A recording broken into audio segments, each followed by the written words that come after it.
वहां लगता है मन, सत्य से तो भागा भागा करता है ये। तो कबीर साहब का जो ज्ञान है वो सत्य ज्ञान है।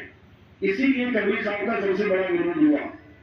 सब संतों का विरोध हुआ, लेकिन सबसे बड़ा विरोध किसका हुआ? कबीर साहब का।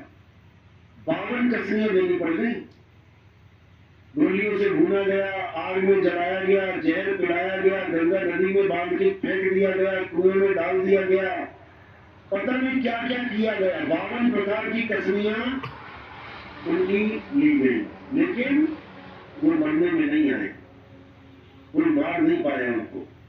गुरु ग्रंथ साहब में भी वाणी दर्ज है कि गंगा की लहर में मेरी टूटी जंजीर और मृगशाला पे बैठे कबीर।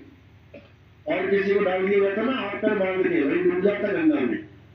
लेकिन कहते गंगा की लहर में मेरी टूटी जंजीर, मेरी जंजीरें टूट गई, मृगशाला पे बैठे कबीर। लहरों के ऊपर ऐसे बैठ गए जैसे मृगशाला पे बैठा जाता है, एकदम आसन लगा के। तो ये सब क्यों हुआ? क्योंकि वो आम आदमी, आम जीव नहीं थे। वो हमारी तुम्हारी तरह किसी मां से पैदा नहीं हुए थे। उनके आने का रास्ता भी अलग है। हमारे आने का रास्ता क्या है? मां का गर्भ। उनके आने का रास्ता क्या है? कहते हैं गगन मंडल से उतरे साहिब सत्य कबीर, जल जमानी पौधन कियो दोनों दीन के पीर। हिंदू धर्म के बीच में मेरा नाम कबीर, जग मुक्ता वो निकाल रहे अब चलधरा शरीर। तो कहते हैं मैं केवल तुम्हें मुक्ति प्रदान करने के लिए एक इंसान बन के आ रहा हूं तुम्हारे सामने, नहीं तो हमें कोई जरूरत नहीं है।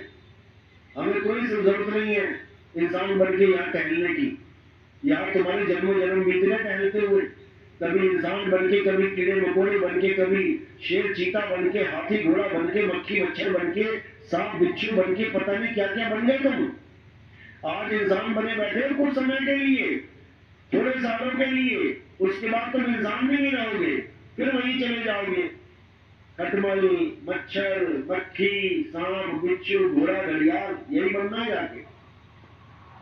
लेकिन सारे समझा रहे हैं कि ये जो इंसान जन्म है, अगर तुमने इसको सही से समझ लिया, अगर इसको सही से जान लिया कि ये इंसान जन्म तुम्हें क्यों मिला है, तो ये 84 लाख का जो चक्कर है ये खत्म हो जाएगा। ये जो तुम्हारा बार बार जन्म मरने का चक्कर है ये खत्म हो जाएगा, और इसी जन्म में खत्म होगा।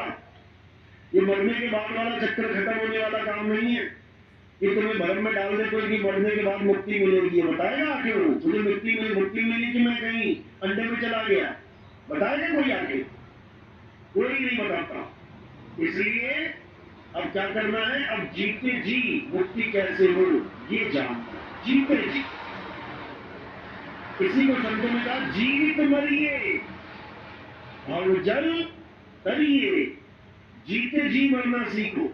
यानी जहां मरने के बाद तुम जाना चाहते हो, तुम जीते जी भी जा सकते हो वहां पे, बिल्कुल जा सकते हो, बस तुम्हें तरीका पता लग जाए। मरने के बाद जो जन्नत ढूंढ रहे हो वो जीते जी मिल सकती है, बस तुम्हें पता होना चाहिए मिलेगी कैसे। उसी के लिए कबीर साहब समझा रहे हैं, कह रहे हैं ये माला फेरना, राम राम जपना, अल्लाह अल्लाह जपना, वाहिगुरु वाहिगुरु जपना ठीक है, शुरुआत अच्छी है। तुम भगवान को, अल्लाह को प्यार करते हो, अच्छी शुरुआत है, तुम उसके नाम से शुरुआत करो, बहुत अच्छी बात है। जैसे कोई बच्चा कोई खिलौना मांगता है